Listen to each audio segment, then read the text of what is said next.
Hello everyone, welcome to Jasvi's kitchen. आज हम अपनी किचन में मूली का पराठा बनाएंगे। आजकल सर्दी में मूली बहुत अच्छी आई हुई होती है, तो चलिए इसकी तैयारी कर लेते हैं। मैंने 750 ग्राम के करीब मूली ली है, जो गिनती में 4 छोटी वाली मूली हैं। और मैंने उसके टेंडर लीव्स जो हैं, जो बेबी लीव्स हैं, वो लिए हैं। 1 इंच टुकड़ा अदरक का लिया है। 2 हरी मिर्च को मैंने चॉप कर लिया है। इतने से ही इंग्रेडिएंट्स चाहिए। बहुत ही टेस्टी बनती हैं, आप मेरे तरीके से बनाइएगा।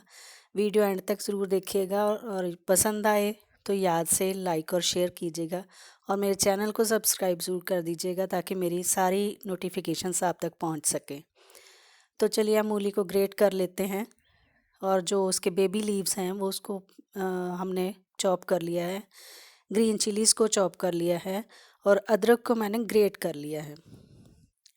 तो चलिए फिर एक बाउल लेके उसमें जो हमने ग्रेट करके रखी है मूली, उसको एक किचन टॉवल पे बिछा के उसको सारा पानी उसका स्क्वीज़ कर लेते हैं। टॉवल में स्क्वीज़ करने से फ़ायदा ये होता है कि उसका सारा पानी निकल जाता है, और हमें उसको हैंडल करना आसान हो जाता है। बिगनर्स के लिए ये थोड़ा चैलेंज रहता है कि क्योंकि इसमें क्रैक्स आ जाते हैं बहुत जल्दी, पानी बहुत छोड़ती है मूली। तो इसलिए इस मेथड से अगर आप पानी निकालेंगे ना, तो आपके लिए बनाना इजी हो जाएगा। और दूसरी बात ये है कि ये जो पानी है ना, वही एसेंस होता है मूली का इसमें। तो हमें इसको फेंकना नहीं चाहिए, हम इसका बहुत अच्छा यूज़ करेंगे आज। इसके साथ हम आटा गूंद लेंगे। जिस आटे में हमने मूली के पराठे बनाने हैं ना, उसी आटे को इस पानी से गूंथेंगे तो सारा एसेंस हमें मिल जाएगा। जो गुडनेस है ना मूली की, जो उसमें पोटाशियम है, कैल्शियम है, वो सारा हमें मिल जाएगा। तो इस मेथड से आप हम किचन टॉवल के ऊपर बिछा के ग्रेट की हुई मूली को स्क्वीज़ कर लेते हैं, सारा पानी निकल आता है। मूली में ना कैल्शियम और पोटाशियम बहुत होता है, तो ये हमारे हार्ट हेल्थ के लिए बहुत ज़रूरी है, और ब्लड प्रेशर को भी लोअर करती है, मतलब कम करती है। फाइबर तो होता ही है, ये सारा फाइबर ही है। तो इसको हम पराठे बना के यूज़ कर लेते हैं, तो सारी चीज़ हमें मिल जाती है। देखो मूली के पत्ते हमने चॉप करके डाल दिए। मूली का जूस जो निकला, उससे हमने आटा गूंथ लिया। और जो मूली ग्रेट की हुई थी उसको हम स्टफ़ कर लेते हैं बीच में, उसकी स्टफिंग बना के। तो ये सारी चीज़ यूज़ होगी ना, बहुत अच्छा वे है। मूली के पराठे को 2 तरीके से बनाया जा सकता है। मैंने आज एक ही पेड़े में बनाया है। आप 2 लोइयाँ बेल के पतली पतली उसमें स्टफ़ कर दीजिए, और साइड किनारे उसको दबा के फिर आप सेक लीजिए, ये भी एक तरीका है।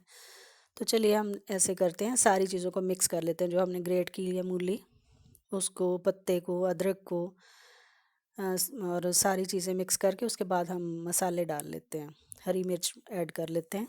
फिर मैंने हल्दी थोड़ी सी, ज़रा सी, बस कलर के लिए यूज़ की है। लाल मिर्च अगर आप ज़्यादा स्पाइसी खाना पसंद करते तो ऐड करिए। और सॉल्ट मिक्स किया है।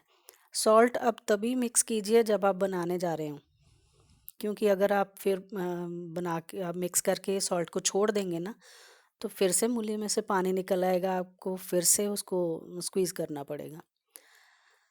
तो सारी मूली को सॉल्ट तभी ऐड कीजिए जब आप एकदम से पराठे बनाने जा रहे हैं। सारी चीज़ों को अच्छा से मिक्स दीजिए, और आपकी स्टफिंग हो गई है रेडी। और जो हमने आटा गूंदा है, उसमें से बड़ी सी लोई लेते हैं, क्योंकि हम एक ही पेड़े में पराठा बनाने जा रहे हैं, तो थोड़ी सी बड़ी लोई लीजिएगा।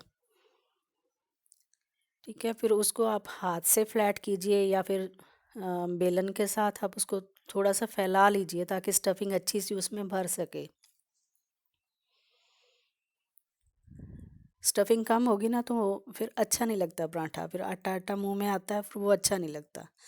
तो आप स्टफिंग जितनी ज़्यादा आप फिल कर सको, अच्छे से हैंडल कर सको, उतनी ज़्यादा फिल करिए। फैला के उसको, लोई को फैला के उसमें सेंटर में स्टफिंग रखिए, और उसकी सारी साइड्स को फोल्ड कर लीजिए सेंटर में। आप चाहें तो चकले बेलने के साथ भी कर सकते हैं। स्टफिंग रख के उसको सारी तरफ से फोल्ड कर दीजिए, लॉक कर दीजिए उसको। उसके बाद फिर हम सूखे आटे में उसको रोल कर लेते हैं, दोबारा से पेड़ा बन जाता है। फिर सूखे आटे में रोल करके फिर बेलन की सहायता से इसको बेल लेते हैं।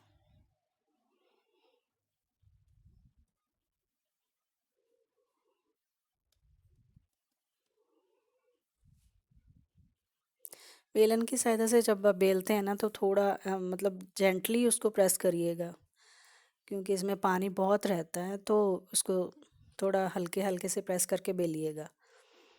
वैसे तो कोई प्रॉब्लम नहीं आती है क्योंकि हमने पानी अच्छे से निकाला हुआ है, पर फिर भी अगर आपको लगे कहीं कहीं पे क्रैक्स आ रहे हैं तो आप सूखा आटा उस पे थोड़ा सा डस्ट कर लीजिए, फिर उसको बेलिएगा तो कोई प्रॉब्लम नहीं आती। तवा एक तरफ आप प्री हीट होने के लिए रख दीजिए, अच्छा गर्म हो जाए चेक करके फिर आप उसके ऊपर जो बेल लिया है हमने पराठा उसको डाल दीजिए, और आप पलट पलट के उसको अच्छे से सेक लेंगे ना तो बहुत ही क्रिस्पी, बहुत ही टेस्टी पराठा बनेगा।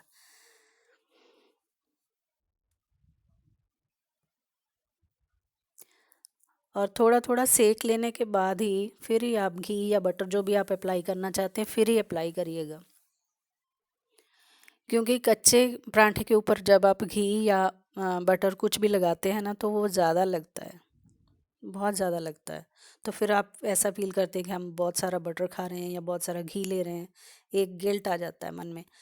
तो ऐसे अगर आप थोड़ा सा सेक लेंगे ना दोनों तरफ से अच्छी तरह से, थोड़ा पक जाएगा, ब्राउन ब्राउन से उसके ऊपर स्कार्स आ जाएंगे, तब आपको पता चल गया कि सिक गया है। फिर आप घी या बटर जो भी खाना चाहते हैं वो अप्लाई करिए और दोनों तरफ से फिर सेक लीजिए टर्न कर करके। तो ऐसे आपका बहुत ही अच्छा, बहुत टेस्टी, बहुत क्रिस्पी सा पराठा बन जाता है। तो आप इसको गर्मा गर्म सर्व कीजिए बटर और चाय के साथ, या फिर बटर और दही के साथ, जैसे भी आपको अच्छा लगे, दोनों तरह ही बहुत टेस्टी लगता है। आप ट्राई करिएगा, इस रेसिपी को एंजॉय करिएगा और मुझे अपनी फीडबैक ज़रूर दीजिएगा। मेरे चैनल को सब्सक्राइब याद से कर दीजिएगा। Thank you for watching. मैंने इसमें मूली में ना नमक नहीं लगाया है क्योंकि ये सीज़नल है, तो इसमें कड़वाहट नहीं होती है। अगर आपको लगे कि आप सीज़नल नहीं है मूली और थोड़ा सा उसमें कड़वाहट है तो नमक लगा के थोड़ी देर के लिए रख दीजिए, फिर उसका पानी स्क्वीज़ आउट करिए।